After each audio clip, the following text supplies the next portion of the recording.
Assalamu alaikum. Peace to all our viewers. Welcome to the Brotherhood of Peace. Today we have a special guest, Imam, coming from the West End Masjid in Atlanta. Imam Nadeem Ali. How you doing today? I'm doing well. Wa alaikum salam wa rahmatullah. Let me start off by saying that it was a beautiful khutbah that you gave at Jumu'ah Friday, the service that we have on Fridays. I was, the little time that we have, I don't want to hold you up. I wanted to know if you could, for our viewers, give us a summary. Like a recap. Inshallah. Over the past few months, I've been just focusing on the power of Surah Al-Ma'un, where Allah talks about the person who denies the day of judgment, the person who repels the orphan harshly, the person who denies the feeding of the hungry. And he also says, woe to the superficial worshiper who are neglectful of their prayers and only pray to be seen of men. And so when I look at that, it just reminds me of this day and time, in that specifically with all of the right-wing activities going on throughout the world, and seeing Muslims. There was a scholar that said he went to the Muslim lands and he saw Islam, Muslims with no Islam. And he went to the non-Muslim lands. I believe he visited France. He said he saw Islam, but he didn't see any Muslims. And what he was meaning by that is that the ethics, the laws, a lot of the structure that's in place in Western society is Islam. Allah says He gives us a mizan, a balance. And so as Muslims, we have to basically start looking at Islam as a total way of life and not just as a religion. So what I was trying to say in the Khutbah Friday is that we not only supposed to serve Muslims, we're supposed to serve non-Muslims. And as you know, living in Chicago, I live in Atlanta, from the Philadelphia area, there's a lot of homelessness in the society. There's a lot of drug addiction in society, a lot of violence in the society, a lot of domestic violence. There's just so many problems in the society that Islam can be the medicine for the society. And as Muslims, we have to be the physicians. We have the best medicine. We have the penicillin for the spiritual infection that's involved in the society. And so, but first of all, we have to know how to administer it. And that takes, again, the 5 daily prayers. That takes for us to internalize the Islam, not necessarily just to give dawah or to call people to Islam. It's not about converting, it's about conversing. It's about, because the Prophet ﷺ lived in a society that wasn't monolithic. Again, he had non-Muslims around, he had animists around him, he had Christians around him, he had Jews around him, and he had Muslims, just like in our society today. So the best example is the Prophet Muhammad ﷺ, and I recited the hadith where he says that, who is your neighbor? Like that surah opened up with neighborly needs. Who is your neighbor? He said, your neighbor is anybody 40 houses in any direction. So if each Muslim counted the 40 houses in any direction, we would be neighbors to everybody in this country, everybody in the world. You're talking about what, 1 billion people? The 1.5 billion people in the world are Muslims. If every Muslim took that attitude, we're neighbors to everybody. And so we have to basically be of those who extol the neighborly needs, not of those who deny the neighborly needs, because it talks about those people who deny basic neighborly needs. And the Prophet ﷺ, peace be upon him, said that if you want to know a person, ask his neighbor. Ask his neighbor. And how do we get to know people, as the Prophet ﷺ said? We work with them. We do business with them, we travel with them, we live with them. That's how you get to know somebody. So there's a lot of wisdom, a lot of hikmah in these hadith. And then once we internalize them, and the Prophet ﷺ was a master of brevity. He didn't give long discourses, he just would drop a little bit on you, and that little bit will be pregnant with meaning. And so that's why we have to sort of allow the meaning of the Quran, the meaning of the hadith to be birthed within our very soul and spirits. I know you were up there for an event dealing with Islamiphobia. Can you speak on that for us? Yeah, and as a person from African American descent, we see Islamophobia as just a new manifestation of racism. And so many of our immigrant brothers and sisters are just realizing or just seeing the dangers of racism. And so this event was called by the founder of Sound Vision, Brother Abdul Malik Mujahid. And he basically was pulled in people from around the country. We were working on a group called the Burma Task Force. I'm a part of that as well. Okay. If you know what's going on in Burma, at one time there were 3 million Muslims in Burma. And Myanmar is the name, I guess the present name of the country now. And they have basically engaged in genocide there, so now there's only 2 million Muslims there. And they have Muslims in concentration camps. They're raping Muslim women, they killing Muslims, they're taking their citizenship away from them. And so they're doing that in Burma. There are laws being passed all around the world against Muslims. Even in one European country, they said now Muslims and Jews can't engage in religious slaughtering. You can't zabiha, nor can the Jews have kosher meat in one Muslim country. So there's this worldwide attack. In fact, there's been about $180 million just invested or in giving a false narrative of Islam. And so that's a lot of money, $180 million, probably even more than that. And so what we're trying to do is trying to counteract a lot of the negative impressions of Muslim and Islam through coming together and putting together a program so that we can address it before it gets too thick and too bad here. Because it's the same country that exterminated the Native Americans, imported the African Americans, basically put the Japanese Americans in concentration camps, and also lynched many African Americans who were trying to just get to vote or have their basic rights. So Al-Hajj Malik al-Shabazz made a comment 2 weeks before he died. He said that this country has the ability to build gas ovens just as the society that Hitler lived in built gas ovens for the Jews. He said that this country has that same ability. And there's a quote that Imam Jamil used to give us all the time. He said that fascism, which is extreme patriotism, will come to America, but it will be called patriotism. Fascism is what Mussolini practiced and a form of the Nazis practiced. So it's like an extreme form of racism and patriotism that you are basically superior, which is white supremacy for the most part. Right. And so we're basically trying to put together, be proactive as opposed to reactive, because we react too much. We need to be proactive and play chess and think in several moves ahead. So that's what the whole workshop was about. It was a retreat, and several people from around the country was there, and it was productive. Can I ask a question? Yeah. What do you think? This Islamophobia. What kind of impact does it have on the situation with Imam Jamil Ali? Well, I think his conviction was a direct result of Islamophobia. When they interviewed me about his case back when it happened, back in 2001, one of the points I made, I said, specifically after 9/11 happened, I said no Muslim will be able to get a free trial in an American court at this point. Because you have to understand, before 9/11, Muslims had like a favorable rating of like 50-something%. And after 9/11, it went down to like 27%.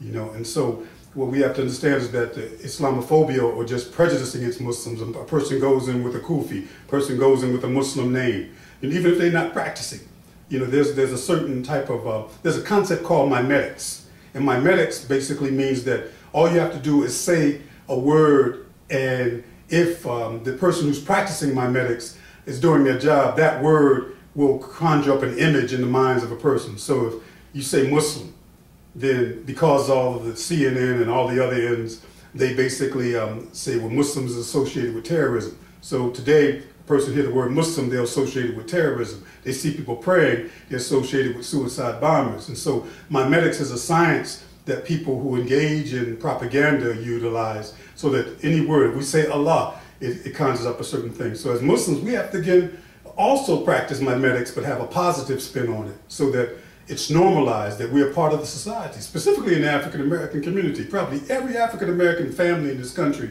has a Muslim relative or neighbor.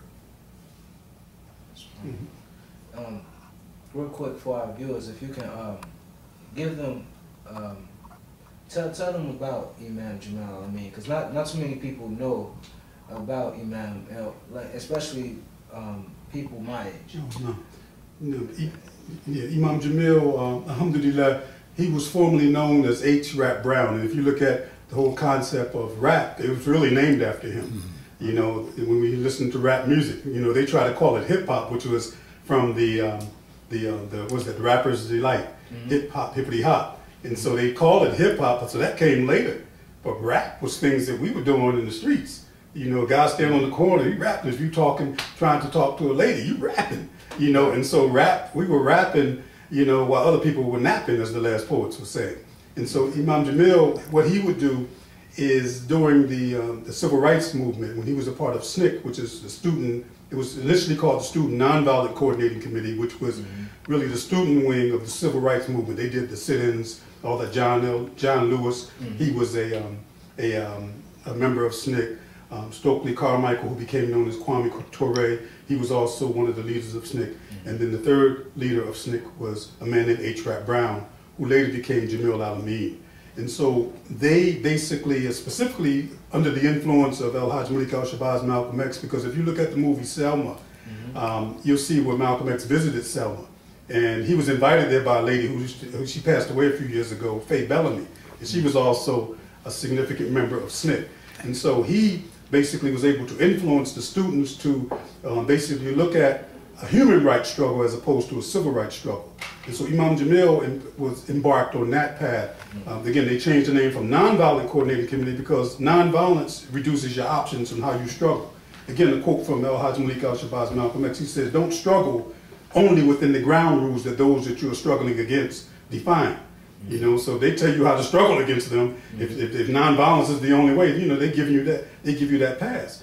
But when you looked around the world during that time, when you had Jomo Kenyatta in Kenya, with the Mau Mau, you saw the people in South struggling against South Africa. So all around the world, people were struggling against oppression, you know, not through nonviolence, but through other ways. And also, Malcolm, he has so many quotes. He says that sit-ins are effective when you're in the majority. In India, he said sitting in because they were in the majority against the British. And so they said that when they did sit-ins, it was like an elephant sitting down. When African Americans over here did sit-ins, it was like a mouse sitting down because we weren't the majority. And so passive resistance can work if you're in the majority. When you basically have greater challenges, then active resistance becomes a tool. And so that's one of the methodologies that Imam Jamil was embarking on. When you look at after the death of El-Hajj Malik Al-Shabazz, you saw the groups like the Black Panther Party being formed, the Black Liberation Army being formed. And so Imam Jamil was he was one of the most serious revolutionaries out there during his time period. And then he was arrested back in 71. And then during that period, he did 5 years in jail. He became a Muslim. And then after that, he came out and he used his organizing skills from the civil rights movement to create Majlis Asuras all around the country, organizing the Muslims into national think tanks because Muslims were just scattered all over the place. And so he came into Islam through a group called the Darul Islam Movement. And then when the Darul Islam Movement folded, we created the movement Al-Ummah, or we called it the National Community under his leadership. And so his role was to basically give a voice to the indigenous Muslims, you know. And so the indigenous Muslims, primarily African American Muslims, didn't necessarily have a voice because, again, most of the leadership of the Islamic community at that time were primarily immigrants who didn't necessarily have a connection to the struggle. Many of us came into Islam out of the civil rights movement, Pan-Africanist movement, and so we looked at Islam as another movement. And one of the points that Imam Jamil used to tell us is that the movement began when the first slaves sought an alternative to slavery. When the first slavery rebelled, that's when the movement began. It went from that movement, the Niagara movement, you know, then you had the labor movement, the civil rights movement, and now we're in the phase of the Islamic movement. And so that's what we have to understand, that movement is just, as I say, it's movement, it's continuous, it struggles. If you're stagnant, it's like stagnant water, it breeds disease, it gets moldy.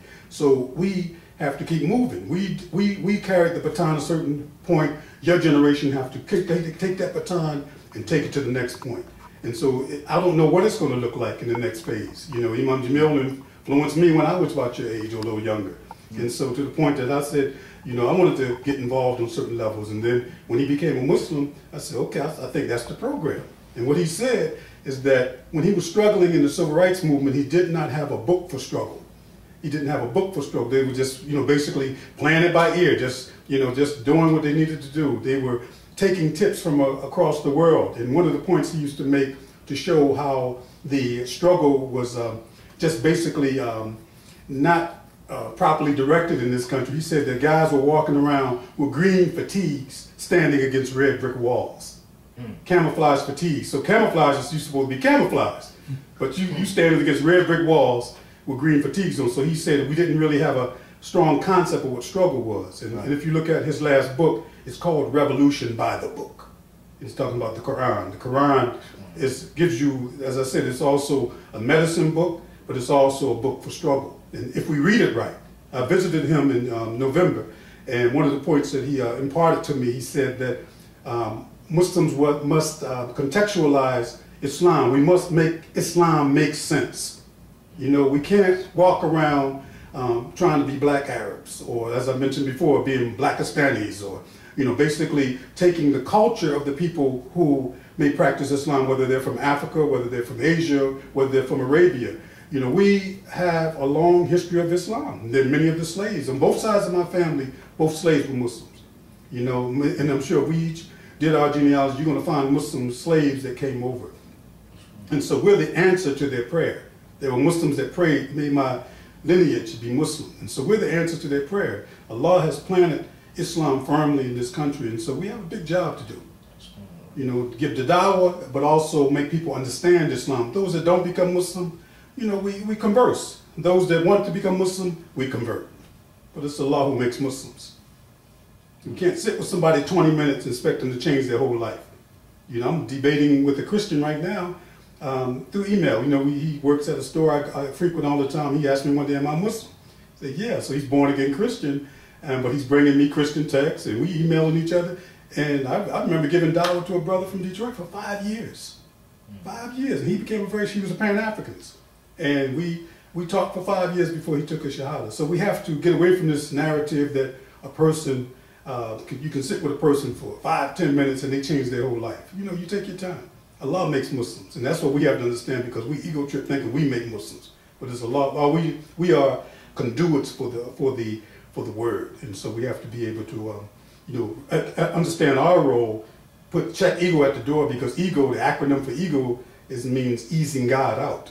And so what we have to do is basically impart the word, plant the seed like the farmer, and we may not be around to see that tree coming to fruition. Well, inshallah, God willing, we're granted success. Amen. And everything that you're doing, my generation, along with myself, will be able to carry it on. Alhamdulillah. Thank you. Jazakallah khair. I appreciate it. Inshallah, may Allah give you success with your program, and those viewing this tape, may they get the best of our intentions and be able to benefit from the words that we imparted, because any goodness that comes from this interview, all praise is due to Allah, and all mistakes are mine.